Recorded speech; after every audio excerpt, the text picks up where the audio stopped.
सत साहेब सत साहेब सत साहेब। जय सतगुरुदेव भगवान की जय। जय सतगुरु कबीर साहेब की जय। जय हो सतगुरु अरुण साई महाराज की जय। जय हो सतगुरु कबीर साई परमेश्वर की जय। मैं अपने सतगुरु साई अरुण जी महाराज को कोटि कोटि प्रणाम करता हूँ, दंडवत प्रणाम करता हूँ। सतगुरु कबीर साहिब को कोटि कोटि प्रणाम, दंडवत प्रणाम। सत साहेब वंदे मातरम। हे भक्तजनों, प्रेमियों, साधु संतों और छोटे बड़े भाई बहनों, पृथ्वी के सभी जीवों को मेरा कोटि कोटि प्रणाम। हे भक्तजनों, साथियों, सज्जनों, साधु संतों, हम हाथ जोड़ के विनती यही कर रहे हैं कि अगर आप अपना कल्याण करना चाहते हैं तो आपको सतमार्ग पे चलना पड़ेगा, सम होना पड़ेगा, हृदय में दया, करुणा, सेवा भाव रखने होंगे। सारे द्वेष और जो भेदभाव, जाति पाति, जो भी बाहरी आप पाखंड कर रहे हो,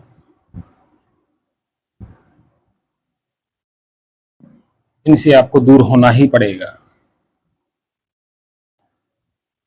पाखंड, कर्म कांड, पूजा पाठ, धर्म का लपेटे लिए घूम रहे हो, आडंबर कर रहे हो, भेष बदल रहे हो, इसके बारे में हम सच्चाई से आपको बताएंगे। ध्यान से सुनना और विचारना, अच्छी तरह विचारना। आप समझ जाओगे कि आखिर इस शरीर में मैं कौन हूं और क्या कर रहा हूं, किसके लिए कर रहा हूं, ये आपके समझ में आएगा। और हमारी वीडियो को अंत तक जरूर देखिएगा। मानव पंथ एक है, यूट्यूब चैनल है हमारा, और इस सत्य को आप पूरी तरह सत्य मान करके इसको आगे भेजिएगा, क्योंकि यहाँ पे मैं अपने चैनल पर सत्य के सिवाय कोई बात ही नहीं करता। क्यों? क्योंकि जो सत्य को जानता है वो फिर सत्य की ही बातें करता है। जिसके सत्य समझ में आ जाता है वो सत्य की ही बातें करता है। और सत्य सत्य जो है वो समझ में कैसे आएगा वो आज हम आपको बताते हैं। बहुत सारी ऐसी बातें बताएंगे जिनसे आपको सत्य जो है वो नजर आएगा। तो शुरू करते हैं भक्तजनों, प्रेमियों, साधु संतों, शुरू करते हैं। सत्य साहेब के कुछ वाणियां हैं जिनके बारे में बताया गया है। दो चार वाणियां हैं सतगुरु कबीर साहिब की, तो उनसे ही सत्य सामने आ जाएगा। तो जरूर सुनिएगा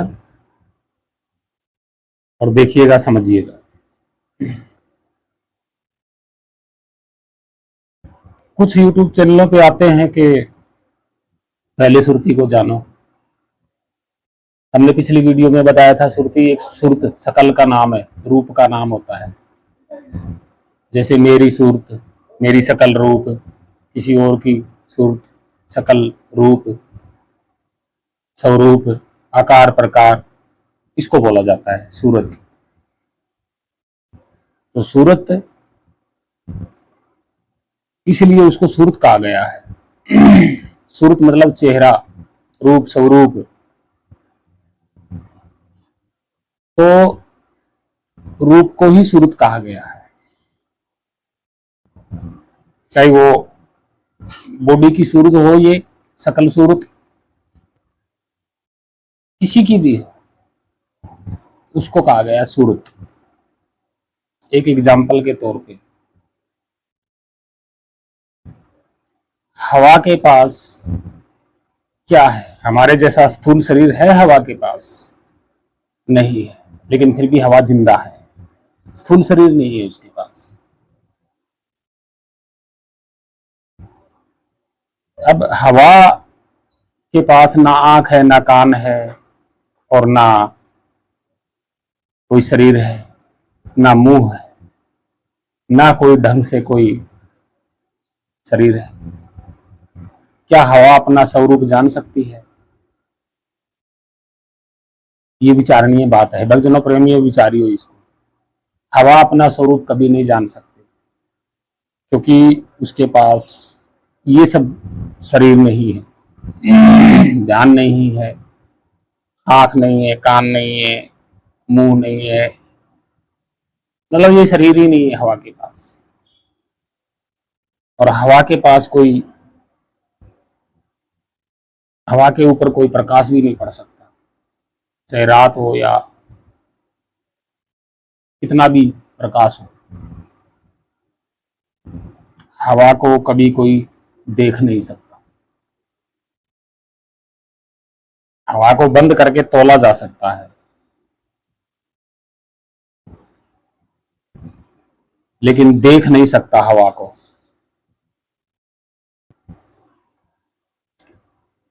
ठीक इसी तरह आत्मा भी इसी तरह है, जब बिना शरीर के होती है। जब आत्मा पे कोई प्रकाश पड़ने वाला हो तो आत्मा का शरीर होना चाहिए, तब आत्मा दिखेगी। जैसे हवा के पास कोई शरीर नहीं है, किसी भी प्रकार का स्थूल शरीर नहीं है, तो प्रकाश हवा को दिखा नहीं सकता। हवा हमें महसूस होती है, अनुभव में आती है जब हवा का दबाव पड़ता है। लेकिन दबाव पड़ने वाला, अनुभव होने वाला शरीर पे या शरीर के अंदर किसी भी तरीके का दबाव अनुभव होने वाला, आत्मा में ये गुण नहीं है।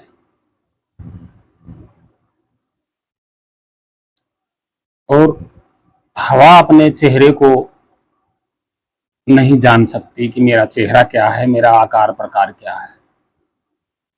हवा है, ऐसा नहीं है हवा, लेकिन वो अपने रंग रूप को जान नहीं पाएगी बिना शरीर के। ठीक इसी तरह आत्मा है, बिना शरीर के वो निरंतर सर्वत्र है, जो बाहर हो रही है महाआत्मा है। हवा चलती है, आती है, जाती है, दिखाई नहीं देती, अनुभव में आती है। आत्मा स्थिर है, चलती नहीं, आती नहीं, जाती नहीं, वो स्थिर है एक जगह। हवा की तरह हलचल नहीं है, किसी चीज को वो उड़ाती नहीं है, क्योंकि उसमें हलचल नहीं है। लगभग हवा की तरह ही है आत्मा, लेकिन हवा उड़ती है, चलती है, हर किसी से टकराती तो अनुभव करती है। आत्मा ऐसा नहीं। आत्मा को तोला नहीं जा सकता, बांध के तोला नहीं जा सकता। हवा को बंद करके तोला जा सकता है।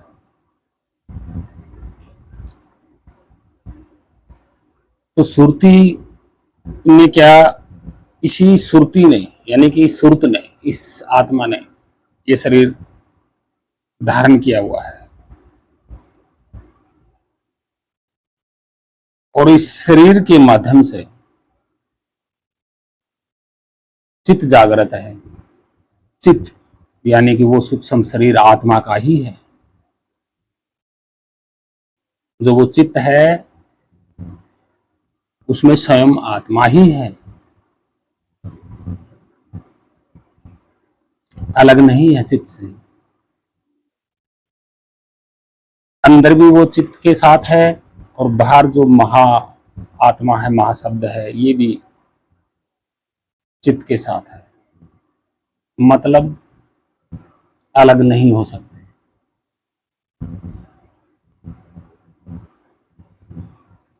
और ये जो मन है, ये सब चित्त के साथ लागू हुए, मतलब आत्मा के ही ये सारे अंग हैं। चित्त, मन, इच्छा, कल्पना, सब कुछ आत्मा के ही अंग है। सब कुछ आत्मा ही की फोर्स से हो रहा है, वो करती नहीं है, वो स्थिर है एक जगह। वो अपने सूक्ष्म अंगों के द्वारा और स्थूल अंगों के द्वारा करवा रही है। चित्त के द्वारा मन जागृत है, सब कुछ आत्मा ही कारण है, लेकिन आत्मा का कोई कारण नहीं है। ये अजन्मी और अमृत्यु, इसकी कोई मृत्यु नहीं। तो निष्कर्ष यही निकलता है कि इस शरीर में हम ये कह सकते हैं, जो ये बोल रहा है शरीर के माध्यम से, ये तो चित्त बोल रहा है, आत्मा नहीं बोल रही, वो स्थिर है। जैसे ये शरीर छूटेगा तब भी वो वैसी ही है, और अब भी वो वैसी ही है, कोई फर्क नहीं है उसमें, वो बदलती नहीं है। शरीर धारण करने के बाद भी वही स्वरूप होता है उसका, और शरीर छोड़ने के बाद भी वही स्वरूप होता है। अब बात आती है छोड़ने छुड़ाने की, तो वो शरीर नहीं छोड़ती, कभी नहीं छोड़ती, चित्त शरीर छोड़ता है। वो ज्यों की त्यों रहती है, उसे कोई हिला भी नहीं सकता, वो स्थिर है, अविचल है। तो हे भक्तजनों, प्रेमी सज्जनों, ये जितना भी काम किया है, ये किताबें, पोथी पतड़े, वेद शास्त्र, सब कुछ आत्मा के द्वारा ही लिखे गए, लेकिन शरीर में आने के बाद लिखे गए। जैसे मैं बोल रहा हूं, अब शरीर में बोल रहा हूं, और मैं जो भी लिखूंगा, पढ़ूंगा, करूंगा, वो सब आत्मा ही तो सबका कारण है।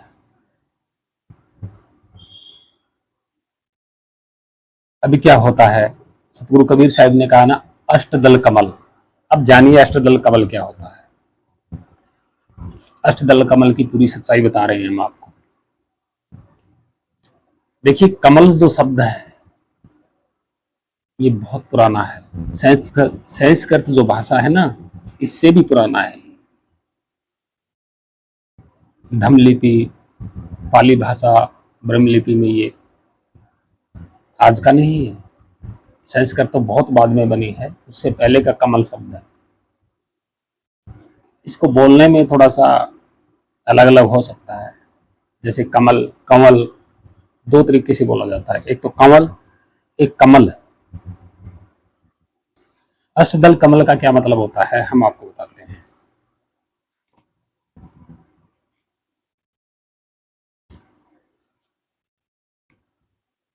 अष्टदल कमल क्या होता है?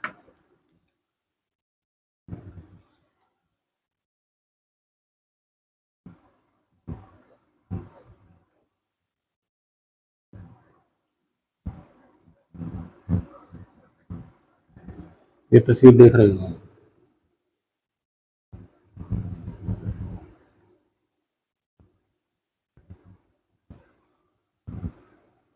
ये कमल की तस्वीर है।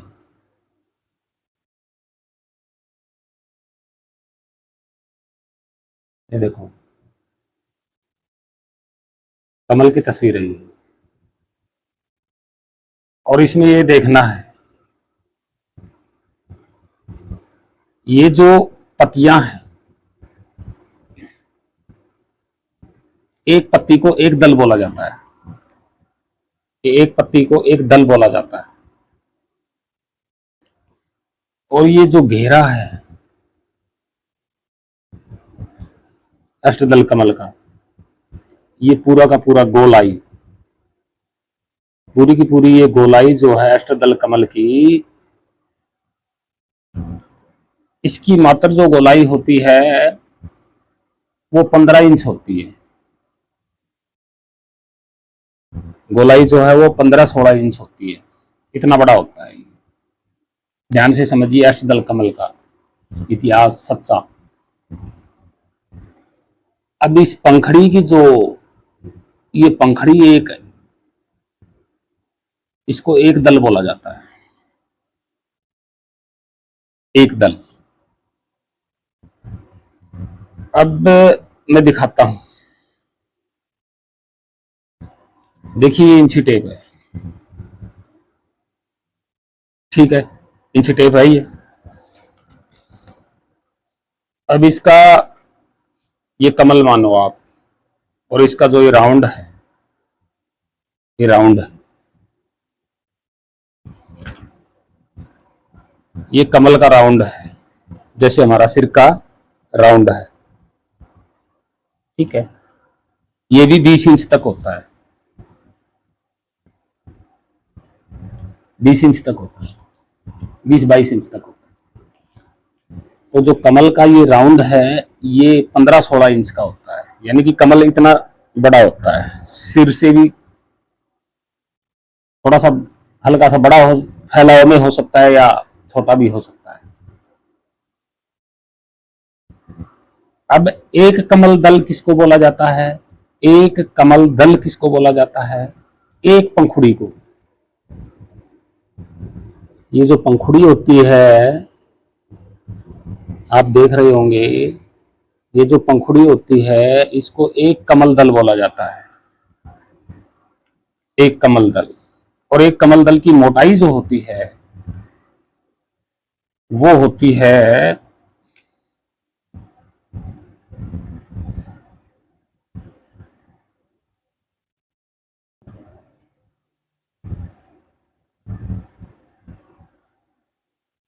2 सेंटीमीटर।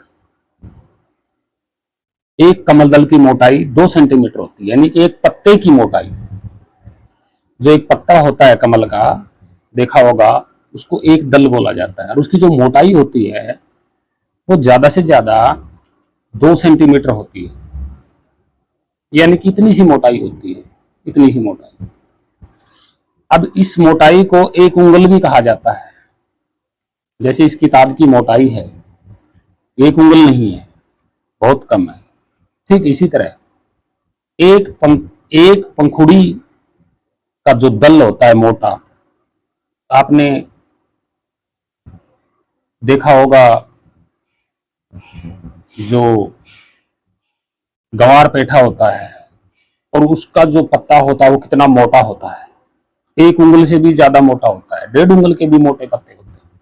लेकिन कमल की पंखुड़ी जो होती है वो एक उंगल मोटी से ज्यादा नहीं होती, एक पंखुड़ी की मोटाई एक उंगल की होती है, उसको एक कमल दल बोला जाता है, एक कमल दल बोला जाता है। और कमल का जो घेरा होता है वो ज्यादा बड़ा नहीं होता, राउंड में ये होता है। अब दल की बात करिए ना, कमल दल, अष्ट कमल दल, यानी कि अष्टकमल दल का मतलब 8 पंखुड़ी। अष्टकमल दल का मतलब होता है 8 8 पंखुड़ी। अब देखिए, एक कमल दल एक पंखुड़ी होता है, और 2 कमल दल 2 पंखुड़ी होता है, 3 कमल दल 3 पंखुड़ी होता है, 4 कमल दल 4 पंखुड़ी होता है। उंगल यानी कि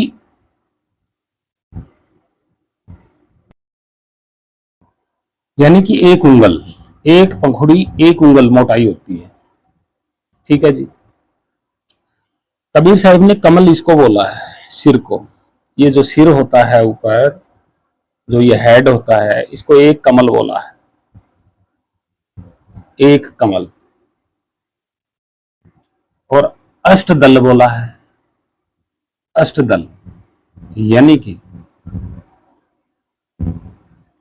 एक पंखुड़ी के ऊपर दूसरी पंखुड़ी, जैसे एक पंखुड़ी, दूसरी पंखुड़ी, तीसरी पंखुड़ी, चौथी पंखुड़ी, और चार पंखुड़ी और ऊपर, ये हो गया अष्टदल कमल। इसको बोलते हैं अष्टदल कमल। अब अष्टदल कमल का मतलब होता है 8 उंगल। तो माथे से ऊपर, त्रिकुटी से ऊपर बताया, माथे से ऊपर यानी कि त्रिकुटी से ऊपर अष्टदल कमल, यानी कि 8 उंगल ऊपर। तो अगर हम नापेंगे यहां से तो 8 उंगल यहां जाएगा, कपाल के ऊपर। वहां सतगुरु बैठा है। कौन सतगुरु? परमात्मा। सतगुरु शब्द को बोला गया है, शब्द स्वरूप परमात्मा को ही सतगुरु बोला गया है। यानी कि त्रिकुटी से 8 उंगल ऊपर सतगुरु परमात्मा शब्द स्वरूप स्वयं बैठा हुआ है। इसको बोलते हैं अष्टकमल दल। लोगों ने पता नहीं क्या क्या पाखंड फैला दिया। कोई कहता है मुझे यहाँ एक कमल दिखाई दिया, यूं फैला हुआ था। ये मन की भ्रांति है। पहले भाषा को समझो, जानो। यानी कि एक पंखुड़ी को एक दल बोला जाता है, ठीक है, और 8 पंखुड़ियों को 8 दल बोला जाता है। कमल का 8 दल, दल मानी समूह है। आप पार्टियों में दल देखते हो ना, जैसे पार्टियों में दल होता है, समुदाय दल, ऐसे समुदाय इकट्ठे। तो ये एक दल, 2 दल, 3 दल, 4 दल, और फिर 4 ऊपर दल, अष्ट दल हो गया ये, अष्ट दल कमल हो गया ये। और त्रिकुटी से ऊपर 8 उंगल यहां कपाल में जाएगा। ये है सच्चाई अष्टदल कमल की। अब बताते हैं कि 6 दल बताया ना, पेट के ऊपर, नाभि से ऊपर। तो 6 उंगल ऊपर हमारा हृदय है। नाभि से 6 उंगल ऊपर, मतलब आजकल की तो उंगलियां जो होती हैं वो पतली होती हैं। पहले जमाने में मनुष्य की उंगलियां बहुत मोटी मोटी हुआ करती थी, तो यहां तक आ जाती थी 6 उंगल, हृदय तक।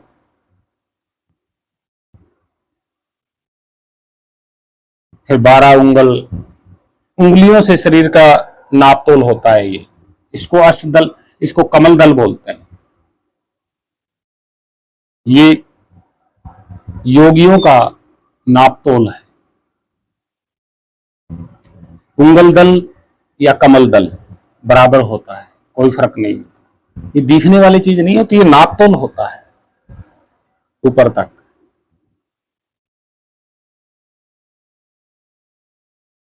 और द्वादश उंगल का मतलब क्या होता है? इसको 12 दल कमल भी कह सकते हैं। जहां द्वादश उंगल कह दिया तो वहां 12 दल कमल भी कह सकते हैं। 12 दल कमल, अष्ट दल कमल, 6 दल कमल, 3 दल कमल, 2 दल कमल, 5 दल कमल। ये दल नाप तोल होता है, ये सत्य है। ये झूठ नहीं कर सकता मेरी बात को कोई भी। अगर कोई झूठ कर सकता है तो मुझसे आके बात करे, पाखंड ना फैलाएं, हमसे बात करें। हम बताएंगे कि दल क्या होता है। हमारे पास हम ले आएंगे और फिर बताएंगे कि कितनी चौड़ाई होती है कमल की और उसकी पत्ते की मोटाई कितनी होती है। तो ये बात सत्य है कि ये नापतोल होता है उंगलियों का, इसको दल बोला गया है। देखने वाली चीजें नहीं है ये नापतोल है, देसी, पहले का देसी नापतोल है। तो कबीर साहब ने बताया त्रिकुटी जो है, त्रिकुटी में ध्यान लाते हैं, उससे ऊपर अष्टदल कमल ही, अष्टदल कमल तक पूरी हो जाती है, यानी कि तालू तक 8 उंगल पूरी हो जाती है, 8 दल पूरे हो जाते हैं कमल की पत्तियों के। और यही सतगुरु बैठा हुआ है कमल दल के ऊपर, बताया ना कमल दल के ऊपर, तो यहाँ ऊपर आ गया ये, यहाँ बैठा है सतगुरु साहिब। कौन? स्वयं परमात्मा शब्द स्वरूप। और यहाँ परम आत्मा है शब्द स्वरूप में, और अंदर आत्मा है शब्द स्वरूप में। दोनों का स्वरूप एक ही है, अलग अलग अंश हो सकता है, अंश तो है ही, लेकिन रूप अलग नहीं है, रूप अलग नहीं है। कैसे? जैसे हम आपको बताते हैं कि रूप अलग क्यों नहीं है।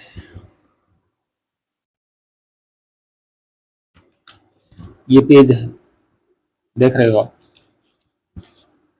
खाली है, पेज का पूरा रंग एक है, और इसमें से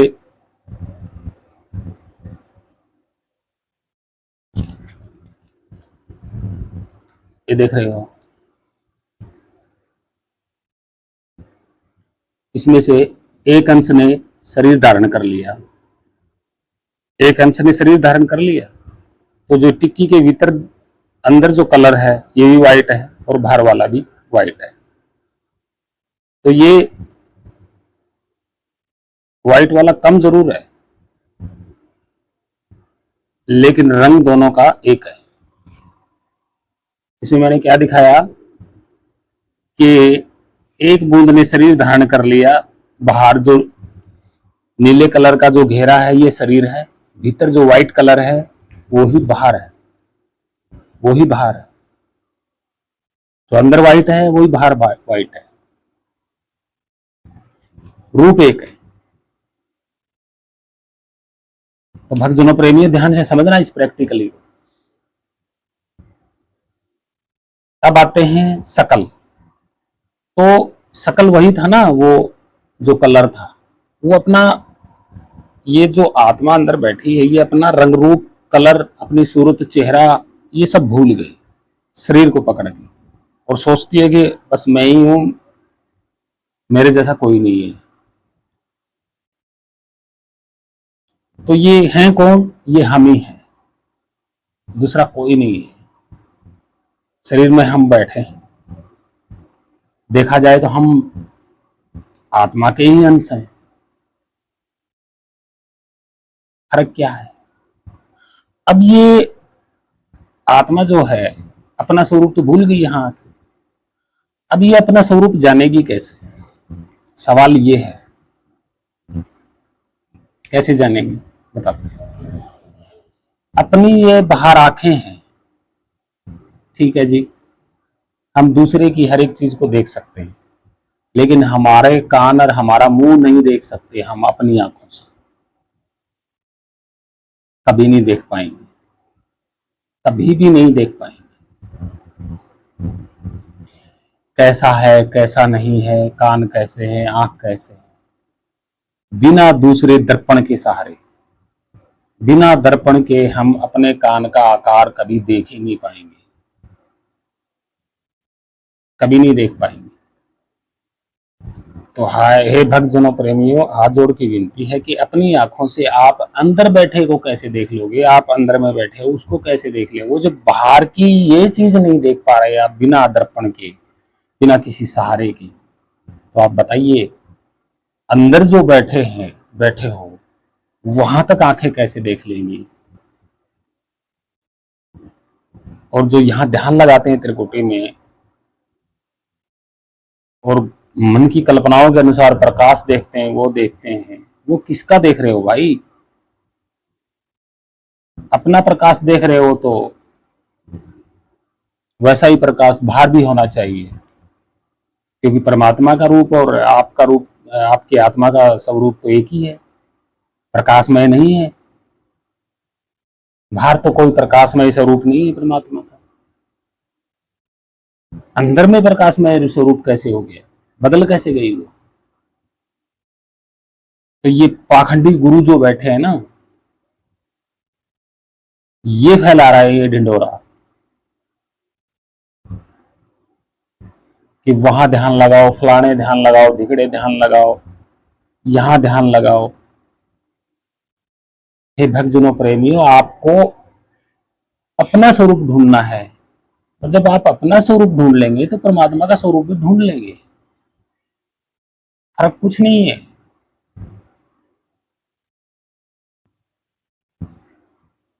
कोई भी फर्क नहीं है। जैसे हमने बताया ना कि ये जो बिंदु है, देख रहे हैं आप, देखिए इस बिंदु को देखिए, इस बिंदु में जो कलर है व्हाइट, और ये भी व्हाइट भी बाहर है, तो ये बिंदु अपने कलर को अपनी ही आंखों से कभी नहीं देख पाएगा। जब बाहर वाला कलर नहीं देख पा रहा, अंदर वाला कलर कैसे देख लेगा, अंदर वाला स्वरूप कैसे देख लेगा। इसको सहारा लेना पड़ेगा, अपनी मैचिंग करने के लिए दर्पण का सहारा लेना पड़ेगा। हे भक्तजनों प्रेमियों, ये आत्मा अपनी मैचिंग करने के लिए दर्पण का सहारा लेना पड़ता है। ठीक इस तरह, जिस तरह अपना चेहरा देखने के लिए सामने शीशा होना चाहिए, फिर आपकी आंखें आपके ये मिलाएंगी, हाँ मेरा ये ऐसा है, मेरा ये कान मुंह ऐसा है, तो दर्पण चाहिए। और दर्पण बाहर है, अंदर दर्पण नहीं है मैचिंग करने के लिए। आत्मा अपना स्वरूप अगर मैचिंग करेगी तो वो दर्पण अंदर नहीं है, बाहर है। जैसे बाहर दर्पण से आप अपना चेहरा मैचिंग करते हो, इसीलिए आत्मा को मैचिंग करना है कि मेरा रूप क्या है, मैं किससे मैचिंग करूं, मेरा स्वरूप क्या है। तो ये इंसान, ये मानव खुद जानेगा, खुद को ये लगन करनी पड़ेगी कि आखिर मैं इस शरीर में हूं कौन, कहां से आया हूं, मेरा रंग रूप क्या है। जो कुछ भी कर रहा हूं मैं इस शरीर के लिए कर रहा हूं, पैसा कमा रहा हूं शरीर के सुख के लिए कर रहा हूं, बंगले गाड़ी घोड़े कर रहा हूं इस शरीर के लिए कर रहा हूं। मैंने अपने खुद के लिए तो कुछ किया ही नहीं, कभी किया है? मैं अपने शरीर के लिए कर रहा हूं, अपने लिए क्या किया, कुछ भी नहीं किया। अपने को तो कभी जाना ही नहीं है, बस शरीर को जान रहे हो आप कि हाँ ये मेरा शरीर है, ऐसा रंग है, ऐसा रूप है। वो भी कैसे? शीशे में देख के। तो ठीक बाहर वाले इसी तरह आत्मा का मैचिंग करने के लिए भी बाहर दर्पण है, लेकिन उस दर्पण का भेद सच्चा सतगुरु बताएगा। सच्चे सतगुरु की शरण में जाने से वो आपका दर्पण आपको दिखाएगा, बताएगा कि ये आपका दर्पण है, और आप इसमें ध्यान लगाओगे तो आप ही का चेहरा नजर आएगा। इसको कहते हैं आत्मज्ञान, परमात्म ज्ञान। इसको कहते हैं आत्मा और परमात्मा की भक्ति। और फिर जैसे आप घंटों घंटों तक शीशे में अपना ये चेहरा देखते रहते हो इन्हीं आंखों से, और समा जाते हो अपने ही चेहरे में, हाँ मैं ऐसा हूं, फलाना हूं, ढिमका हूं। ठीक इसी तरह जब आत्मा का जो दर्पण है वो स्वयं परमात्मा है, वो फिर अपने ही चेहरे में खो जाएगी, अपने ही चेहरे में ध्यान लगा लेगी। फिर वो जैसे आप बाहर दर्पण में देखते हो और अपने ही चेहरे में ध्यान लगा लेते हो, ठीक इसी तरह यही ध्यान रियल स्वरूप में लग जाएगा। जिसमें आप ध्यान लगा रहे हो बाहरी दर्पण में ऐसे और देख रहे हो चेहरा, आप सोचते हो ये चेहरा, ये शरीर मेरा है। आप माया के शरीर पर ध्यान लगा रहे हो, रियल शरीर तो अंदर बैठा हुआ है। और उस शरीर को देखने के लिए बाहर दर्पण चाहिएगा। वो दर्पण कहाँ है? स्वयं सतगुरु कहाँ बैठा है? त्रिकुटी से 8 उंगल ऊपर, अष्टदल कमल ऊपर, यहाँ विराजत है, विराजमान है, अभी भी है, आदि अनादि काल से ही विराजमान है। वो तो वो कभी आता जाता है नहीं। अब आत्मा को ये दर्पण जानने की जरूरी है, इसके द्वारा बाहर ध्यान, बाहर की बाहर यहां लगाना पड़ेगा। और वो ध्यान कैसे लगाया जाता है? वो सच्चे सतगुरु की शरण में जाने के बाद ही लगाया जाता है। हमने हमारा ध्यान जब इस अष्टदल कमल सतगुरु शब्द स्वरूप में मैचिंग किया तो हमारा ध्यान हमारे चेहरे में लग गया, देखते रहे। लेकिन इन आंखों से नहीं देखा जाता, ज्ञान दृष्टि से, ध्यान दृष्टि से यहां देखते रहो, बस ध्यान लग गया यहां। और वो है शब्द स्वरूप, आदि नाम। वो आदि अनादि है, नाम भी वही है, सब स्वरूप भी वही है। जैसा नाम वैसा ही स्वरूप, वैसा ही शरीर, वैसा ही आकार, वैसे ही शकल, वैसे ही सूरत, वैसे ही चेहरा, सब कुछ वही, अलग कुछ नहीं है। ना उसका अलग से कोई नाम है, ना अलग से कोई शरीर है, प्रकार है, ना रंग है, ना रूप है, कुछ नहीं, सिर्फ शब्द स्वरूप। तो हे भक्तजनों, प्रेमियों, हम आपको बारीकी से समझा रहे हैं, तत्वदर्शी से समझा रहे हैं, तत्व ज्ञान दृष्टि से हम आपको समझा रहे हैं, एक एक प्रैक्टिकल के द्वारा समझा रहे हैं कि भ्रमिए मत, झूठे गुरुओं के भकाव में मत आइएगा। आपको आपको रियल आपकी आत्मा की सूरत शकल जाननी है तो बाहर दर्पण है, स्वयं सतगुरु बैठा है दर्पण बन के आपका, उसमें ध्यान लगाइए, आपका ही चेहरा नजर आएगा उस दर्पण में, उस शीशे में। जैसे बाहर शीशे में आपका चेहरा नजर आता है और आप उसमें ध्यान लगाते थे, लेकिन ये शरीर तो माया का है, ये आंखें माया है, ये नजर सब माया है। लेकिन रियल जो स्वरूप है उसका दर्पण अष्टदल कमल ऊपर है।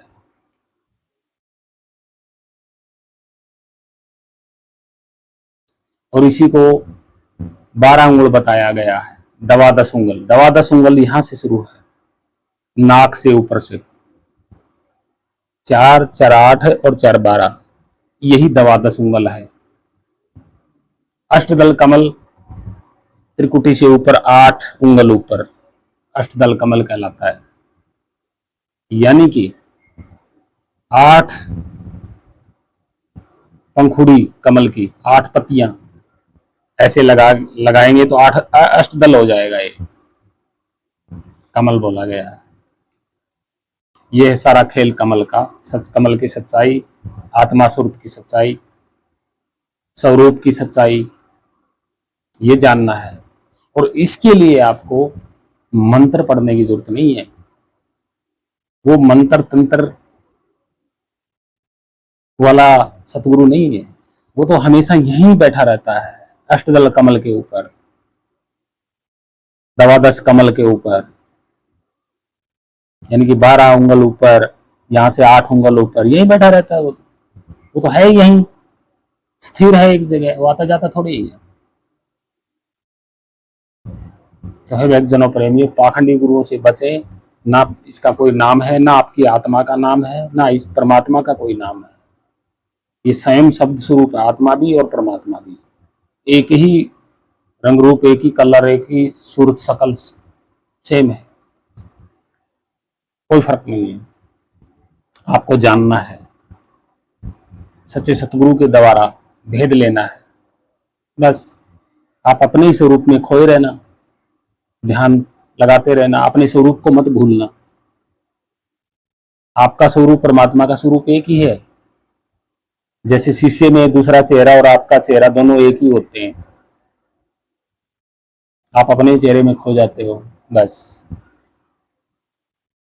हाँ, इसके लिए आपको अपने स्वरूप को जानने के लिए आपके अंदर जिज्ञासा होनी चाहिए कि मैं आखिर इस शरीर में आया हूं तो मैं कौन हूं, मेरा स्वरूप क्या है, मेरा रंग रूप क्या है, क्या किसी में मेरा मैचिंग भी करता है क्या? तो बिल्कुल मैचिंग करता है। कहाँ? अष्टदल उपल कमल पे स्वयं सतगुरु बैठे हैं, आप ही के बाप, हम सब के बाप, पूरे यूनिवर्स सब के बाप यहाँ बैठे हुए हैं, हर जगह बैठे हुए हैं, अधर में वास है उनका। अष्टदल कमल के ऊपर बैठे हैं, ऊपर मतलब परे, ऊपर ये थोड़ी है कि टिकाव करके बैठे हुए हैं, टिकाव करके नहीं बैठे हुए। ऊपर का मतलब ऊपर, यानी कि अष्टदल कमल ये है, इससे ऊपर 2-2.5 अंगल ऊपर। जैसे ये अष्टदल कमल यहां तक खत्म हो गया, अब इसके 2-2.5 अंगल ऊपर बैठे हुए, अटैच में नहीं है, ऊपर है, इसको बोलते हैं अष्टदल कमल के ऊपर। ऊपर का मतलब अधर में होता है, टिकाऊ भी नहीं होता, अधर में वास है, उसका कोई आधार नहीं है, ऊपर बैठे रहते हैं, आदि अनादि काल से बैठे हैं अधरवास में। तो हे भक्तजनों, साधु संतों, किसी पाखंडी गुरु की शरण में नहीं जाना कि आपको कहीं और उलझा दे। आपको तो अपनी आत्मा की मैचिंग करनी है बाहर वाले दर्पण से। और ये अलग अलग बातें हैं, इनमें मत उलझना। ये साइज है 2.5 अंगुल दल, कमल दल, ये तो साइज है इनके, यहाँ से लेकर के फिर यहाँ से ऊपर साइज अलग से बना दिया, 7 उंगल 8 उंगल, फिर ऊपर 12 उंगल, ये दल होते हैं, मोटाई 1 उंगल मोटाई, ये दल होते हैं कमल। वो जो पानी में खिला हुआ कमल है वैसा नहीं होता कुछ भी, ये भ्रम है आपका, पाखंड है आप पाखंडी गुरुओं का बनाया हुआ, सीधा सा है ये, सीधा सा, बिल्कुल सीधा है, विहंगम चाल से। लेकिन आपको हृदय में दया, प्रकृति से व्यवहार अच्छा, जीवों से व्यवहार अच्छा, और सभी मानव जाति को एक समान, सभी अन्य प्राणियों को एक समान, ये आपकी दया का भाव होना चाहिए, प्रेम का भाव होना चाहिए। तब आप क्लियर हो जाएंगे और अच्छे कर्म के रास्ते पे चलेंगे। कपट भाव से आप कुछ भी हासिल नहीं कर सकते। कपट भाव से आप हासिल कर लेंगे तो आपको यकीन विश्वास भी नहीं रहेगा फिर आपको कि ये मैं ही हूं या कोई और है, क्योंकि कपट भाव है। आप तो रंग बिरंगा देखना चाहते हैं, तो रंग बिरंगा नहीं है वहां पे। सतगुरु स्वयं, जो सतगुरु परमात्मा बैठे हुए अष्टदल कमल के ऊपर, वो रंग बिरंगे नहीं है, वेशभूषा नहीं है उनके शरीर पर, शरीर नहीं है उनका, अलख पुरुष है, अनामी है वो स्वयं सतगुरु परमात्मा, शरीरधारी नहीं है। सतगुरु शरीरधारी नहीं होता कभी, शब्द ही सतगुरु होता है। देहधारी तो एक माध्यम होता है जो आपका स्वरूप आपको बता दे, आप मैचिंग कर सको, हाँ ये मेरा स्वरूप है। इसके लिए तंत्र मंत्र विद्या कौन सी जरूरी है भाई? कौन सी पूजा पाठ जरूरी है? पूजा पाठ किसकी कर रहे हो आप? क्या जानने के लिए कर रहे हो आप? क्या हासिल करने के लिए पूजा पाठ कर रहे हो? शरीर के लिए? जो मर्जी कर लो इस शरीर के लिए, बचेगा ही नहीं, माया अपना शरीर छीनेगी, कोई नहीं बचा सकता। कोई पूजा पाठ तंत्र मंत्र देवी देवता, चाहे ब्रह्मा विष्णु महेश हो, कोई भी हो, कोई नहीं बचा पाएगा, छुड़ाएगी माया। माया का खेल है सारा, यानी कि समय आत्मा का ही तो सारा सब कुछ रचा हुआ है। आप अंदर बैठे हो, आत्मा के अंश हो।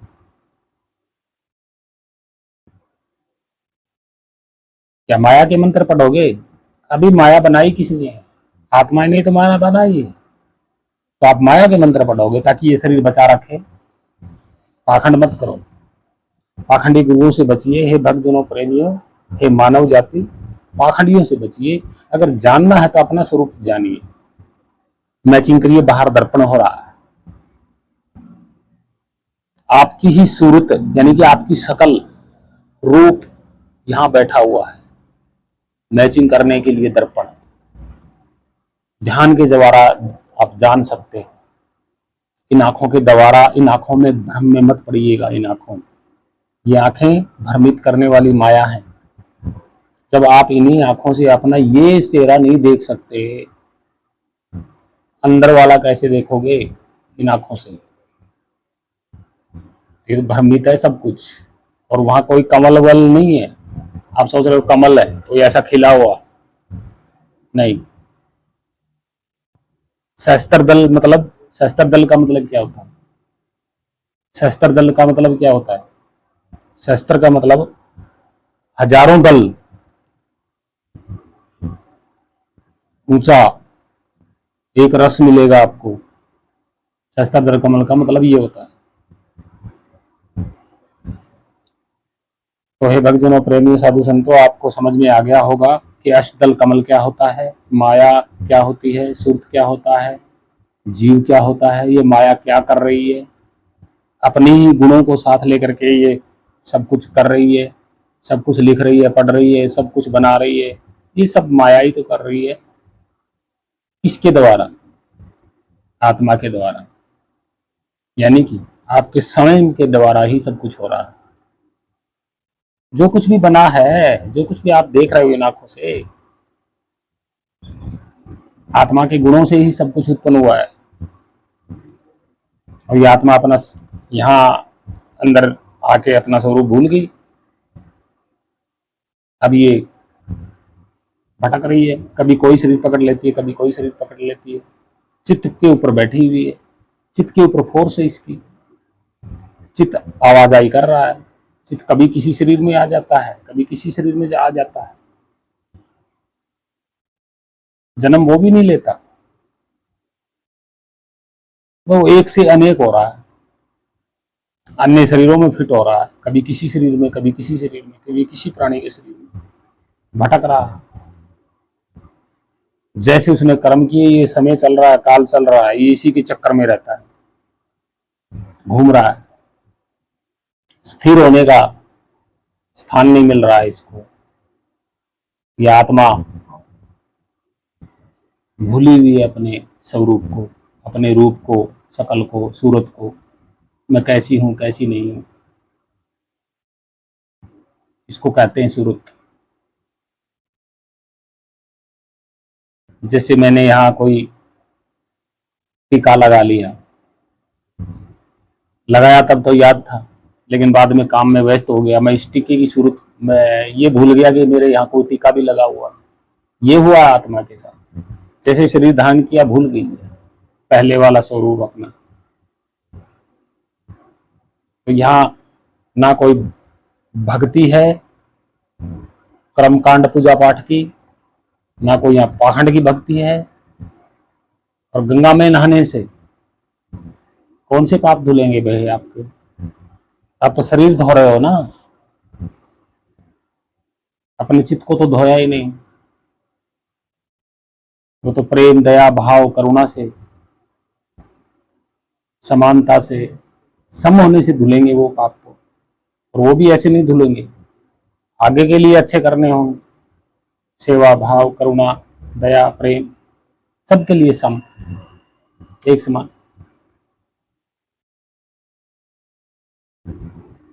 तो आप शरीर को नहला के आत्मा को नहला लेते हो।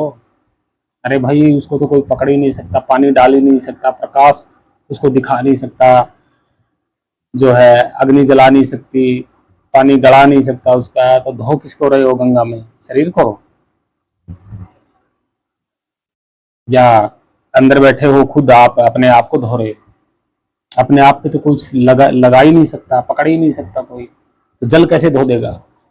जल कैसे धो देगा उसको? इतना पाखंड करोगे तो अपने आप को कभी भी नहीं जान पाओगे। अपने को जानने के लिए सच्चे सतगुरु की शरण में जाना होगा, तब आप जान पाएंगे अपना स्वरूप। दर्पण यहाँ है, अष्टदल कमल के ऊपर स्वयं सतगुरु बैठे हैं। जब उसमें आप ध्यान लगाओगे तो आपका ही चेहरा नजर आएगा, कहोगे कि हाँ, स्वयं मेरा रूप तो यही है। तो है भक्तजनों, प्रेमियों, हमने आपको अष्टदल कमल, 12 दल कमल और ये शरीर के दल कमल उंगलियों के मोटाई के नाप हैं ये, इनके बारे में बताया। अंदर ऐसा कुछ नहीं है 6 दल, 8 दल, ब्रह्मा सावित्री, नहीं। नहीं किसी ने देखा। अगर किसी ने देखा है तो साबित करे, तुरंत दिखाए किसी को। तो ऐसे पाखंड से बचिए, ऐसा कुछ भी नहीं है। योग साधना किसके लिए कर रहे हो? परमात्मा के लिए कर रहे हो या आत्मा के लिए कर रहे हो भाई? सोचो तो सही, पूजा पाठ पाखंड वगैरह ये मंत्र तंत्र कर रहे हो, किसके लिए कर रहे हो? परमात्मा के लिए कर रहे हो या आत्मा के लिए कर रहे हो? कर किसके लिए रहे हो? या शरीर के लिए कर रहे हो? बताइए आप, सोचिए जरा, विचारिए। अगर आप परमात्मा के लिए कर रहे हैं तो उसका अंश तो आप खुद ही हो, आप अंदर खुद ही बैठे हो ना, तो अपने को ही जानिए फिर। उसमें पूजा पाठ करने की क्या जरूरत है? बाहर ये आडंबर करने की, तरह तरह के ये पाखंड करने की, ये इतनी इतनी बड़ी जटा बढ़ाने की, या राख रमाने की, या त्रिभंगे कपड़े पहनने की, या मोटी मोटी मालाएं डालने की भारी भारी, क्या जरूरत है? सिंपल रहिए। करुणा, दया, प्रेम, सेवा भाव, सबको एक समान समझना, इस प्रकृति से अच्छा व्यवहार बनाना, जीवों के साथ अच्छा तालमेल रखना, सभी मनुष्यों के साथ अच्छा तालमेल रखना, ये आपकी भक्ति है, सच्ची भक्ति। और सच्चे सतगुरु सतगुरु की शरण में जरूर जाइएगा, ताकि आपका आपका ही रूप दिखा दे, पहचान करवा दे। किससे? सतगुरु साहिब स्वयं परमात्मा दर्पण बन के बैठा हुआ है हर जगह, हर जगह है वो, जहां मर्जी अपना स्वरूप जान सकेंगे। वह भक्तजनों, प्रेमी, साधु संतों, आशा करता हूं कि आप इस वीडियो से अच्छी तरह समझ गए होंगे। हमने पूरी सच्चाई बताई है आपको, इसको कोई झूठ नहीं कर सकता, इसमें कोई पाखंडवाद, भ्रम, ऐसा कुछ भी नहीं है। और परमात्मा का कोई मंत्र नहीं होता। अगर परमात्मा का कोई मंत्र होता है तो आप तो आत्मा अंश हो ना, तो आपका भी कोई मंत्र होगा, आपका भी तो कोई मंत्र होगा भाई। परमात्मा का कोई मंत्र है, नाम है, तो आपका भी अंतरात्मा में, जो आपके अंदर आत्मा अंश बन के बैठी, उसका भी तो कोई नाम होगा ना, उसका भी तो कोई मंत्र होगा। आप परमात्मा के मंत्र में घुसे हुए हो, किसी ने पकड़ा दिया, आपका मंत्र दिया आपको किसी ने, आपकी आत्मा का मंत्र दिया किसी ने, आपका नाम जो अंदर है वो बताया किसी ने, रियल नाम। तो बाहर जो नाम परमात्मा के पकड़ा रहे हैं वो रियल नाम कैसे हो सकते हैं? भाई आप परमात्मा के अंश हो, अंदर आत्मा है, तो परमात्मा का नाम हो सकता है, तो आपका भी तो नाम होगा कोई, आपका भी तो कोई मंत्र होगा। तो ये सब पाखंड फैला रहे हैं परमात्मा का नाम दे दे के, परमात्मा का कोई नाम नहीं है। अगर परमात्मा का कोई नाम है तो आपके अंदर बैठे हुए आत्मा का भी कोई नाम है, कोई उसके लिए अगर मंत्र है तो आपके लिए भी मंत्र है।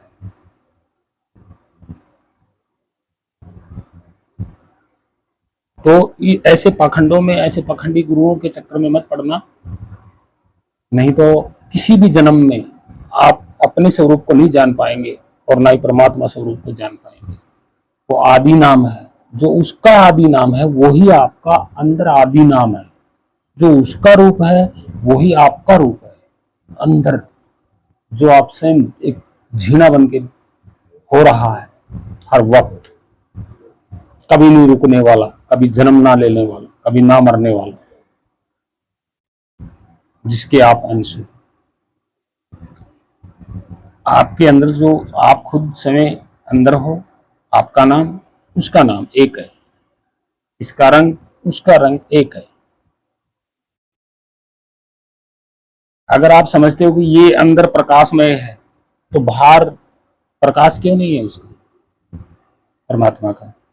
सूर्य का प्रकाश मत समझ लेना, ये तो रात को अंधेरा भी होता है। तो ये समझना बहुत जरूरी है कि अंश का रंग अलग नहीं हो सकता, परमात्मा का रंग अलग नहीं हो सकता। जब अंश ही उसका है तो अलग अलग रंगों में अलग अलग परिवर्तन कैसे होंगे? नहीं हो सकते। तो हे भक्तजनों, प्रेमी, साधु संतों, मेरी आप जो लोगों से हाथ जोड़कर विनती है कि मैंने अष्ट कमल दल, 12 कमल दल, 12 उंगल, अष्ट उंगल, सतगुरु कौन है, परमात्मा कौन है, आत्मा कौन है, इनके क्या नाम हैं, इनके क्या रंग हैं, रूप हैं, सब मैंने बताया। इनके कौन से मंत्र भी हैं, मंत्रों के बारे में बताया कि परमात्मा का कोई मंत्र नहीं होता, आत्मा का कोई मंत्र नहीं होता, दोनों का निज नाम है, एक है, निज स्वरूप एक है, दोनों का आदि अंत से है, इनका कभी जन्म नहीं हुआ। सिर्फ शरीर के हेरा फेरी हो रही है, वक्त के अनुसार, समय के अनुसार। नहीं जानोगे तो ये होती रहेगी, पता नहीं कब तक होती रहेगी। जान लोगे फिर नहीं होगी। भक्ति मार्ग अपनाइए और सोचिए, विचारिए, और वीडियो इस सच्चे ज्ञान को, इस सत्य ज्ञान को आगे शेयर जरूर करें, ताकि और कोई पाखंड से बाहर हो जाए, मानव पाखंड से बाहर हो जाए और सच्चा ज्ञान, सच्चा अपना स्वरूप जान ले, किसी सच्चे सतगुरु की शरण में जाकर। धन्यवाद। जय सतगुरुदेव भगवान की, जय सतगुरु कबीर साहिब की जय। सत्य साहिब, आप सभी भक्तजनों, प्रेमी साधु संतों को मेरा कोटि कोटि प्रणाम। छोटे बड़े पृथ्वी के सभी जीवों को मेरा कोटि कोटि प्रणाम। सत साहिब, वंदे मातरम।